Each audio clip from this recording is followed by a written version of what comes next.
Hello, all. This is Dr. Dave Masnack talking to you about reciprocity.com. The E is written with a 3. And in this particular video, I want to talk about how useful a PhD in business or a doctorate in business is and whether it's actually practical in any sort of way. So if you don't know me, I'm a professor of innovation strategy and entrepreneurship, and I created this whole reciprocity project to give back as much as I possibly can. There were so many people that helped me out to get a doctorate degree and to get through graduate school that I wanted to create something where I could pay the favor forward. So I created this sort of sharing economy proofreading platform where you can get feedback on your work, written work, and then I'm doing these YouTube videos to get the word out to let you know about some of these important questions about this kind of stuff. And I do apologize right now. I'm feeling a little bit under the weather.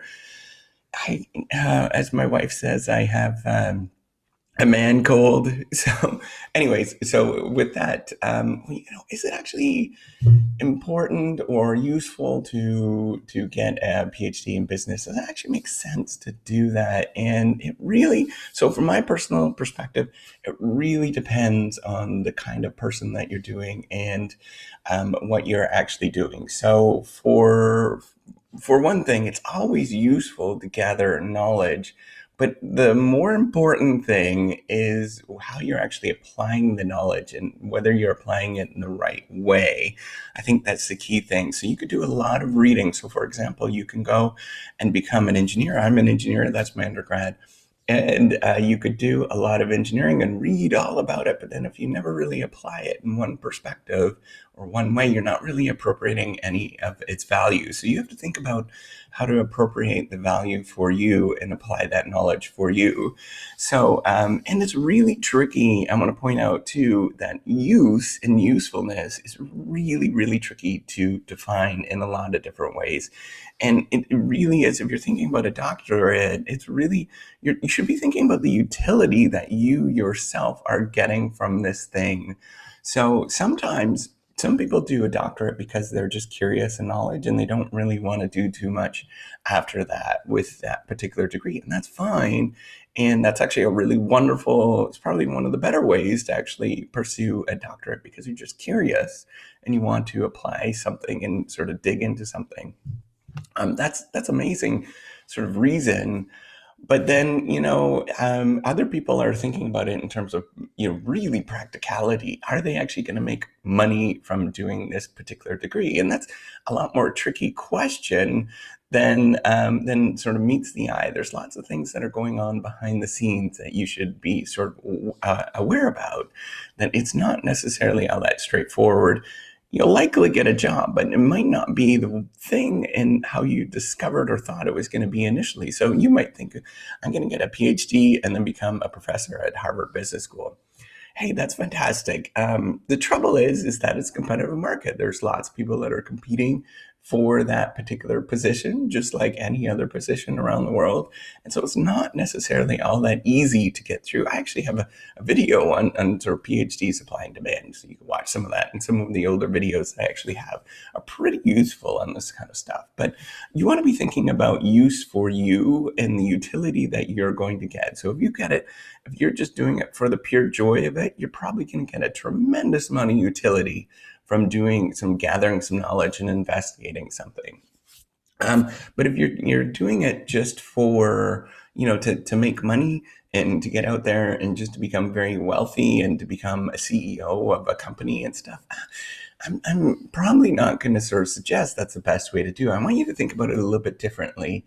And I'm not suggesting for you in any part of any of my videos never to do any sort of research at all, or not to think about any of this kind of stuff as a non-research degree that you should be going and, becoming a CEO of a Fortune 500 company. Some people do that once they do a doctorate in business administration. That's wonderful. I love to see that kind of stuff. But then, the vast majority of the people don't do that kind of stuff. I want you to think about it. And I don't want you to think about it in terms of, I'm going to get a PhD or a doctorate or whatever to go to do consulting and executive teaching.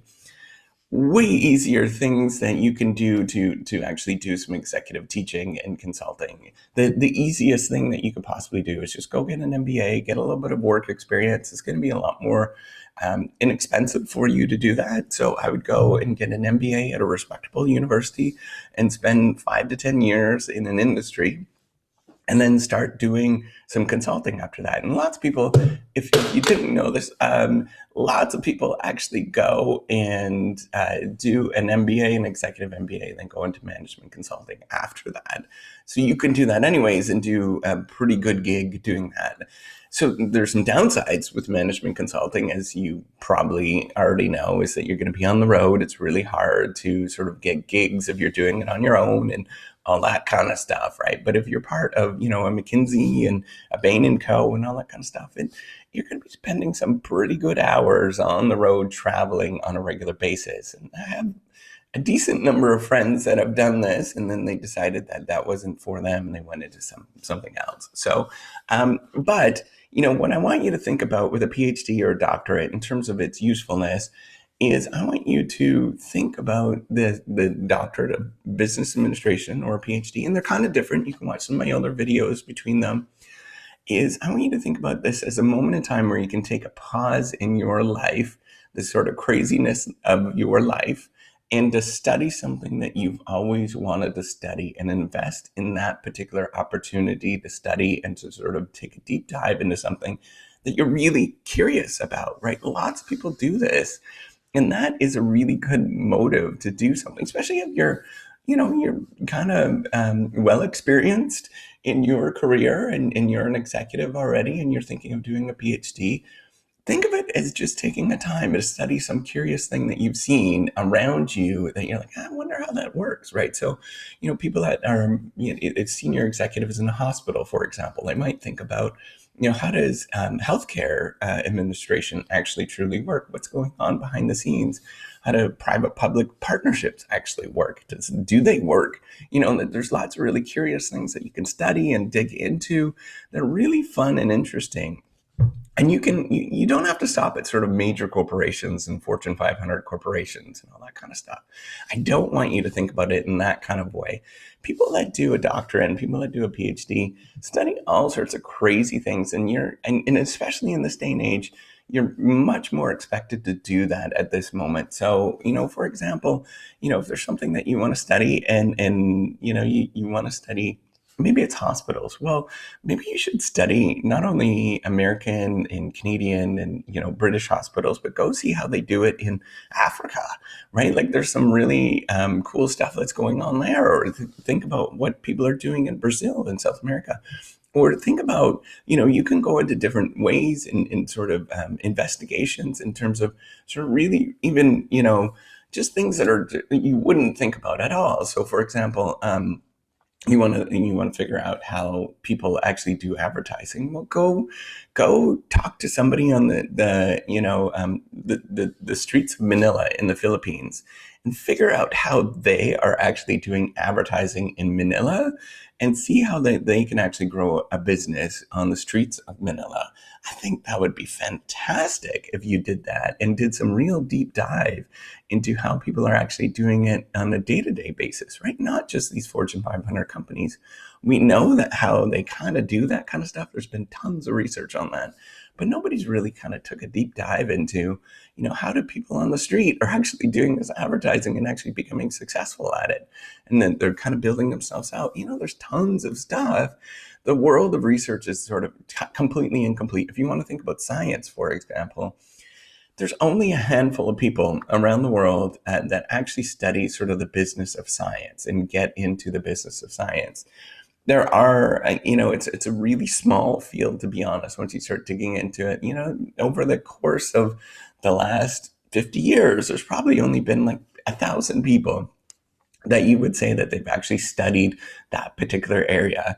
And that's really small, right? That means that there's still plenty of room to investigate different things. So for example, you might want to study how people actually sell pipettes, for example, something that's really kind of more of a commodity in science, right? There's some really interesting things that you might want to do, or get into, maybe it's a glassware business. So science is Yeah, glassware in general they're going through a lot of experiences right now with industry, and then there's getting a lot of pressure to sort of decrease the cost and stuff. But science and medical devices, for example, is one area that they don't have to be nearly as competitive, I guess, and sort of drive down the cost, right? They can do some really amazing things in that area. So you want to think about that.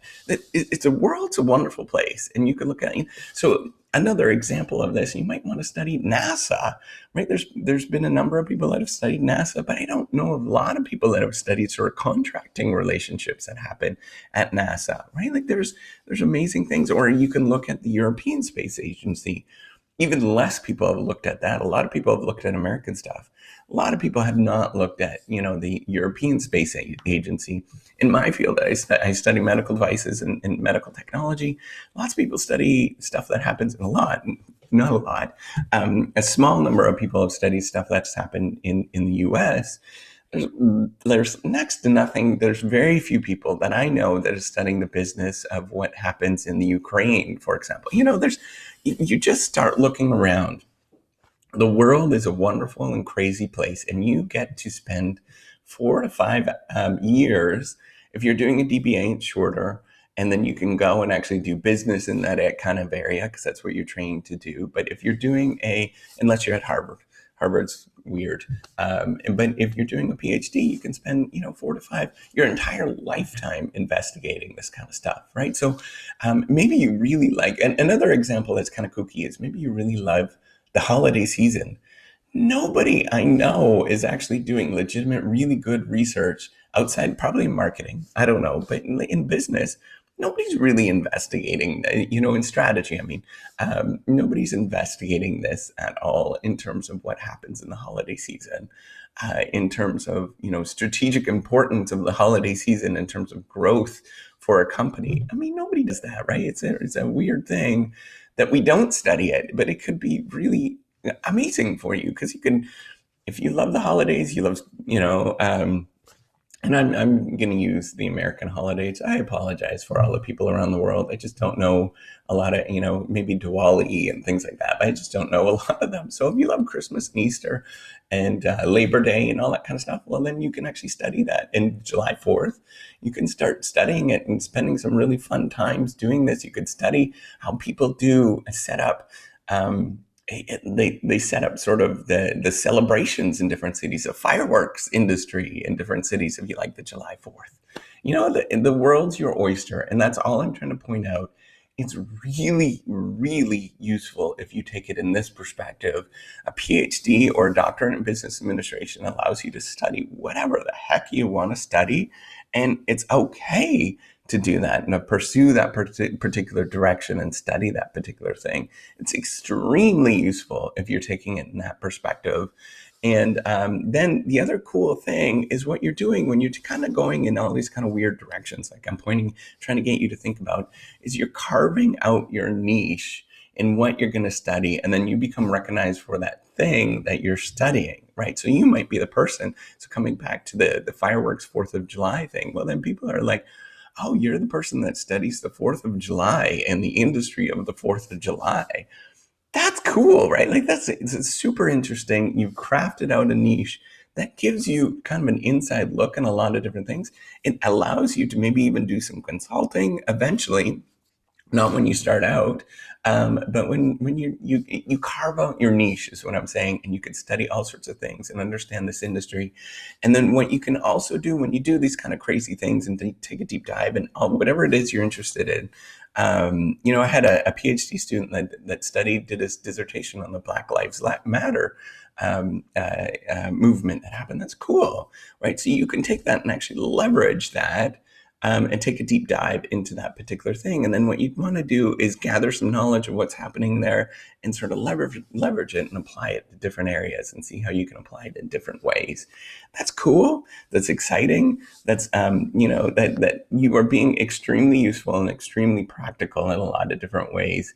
And then on top of it, if you pick, so this is where I'm coming back to this, the usefulness really depends on how you're applying the knowledge and what you're actually doing in the right way that matters.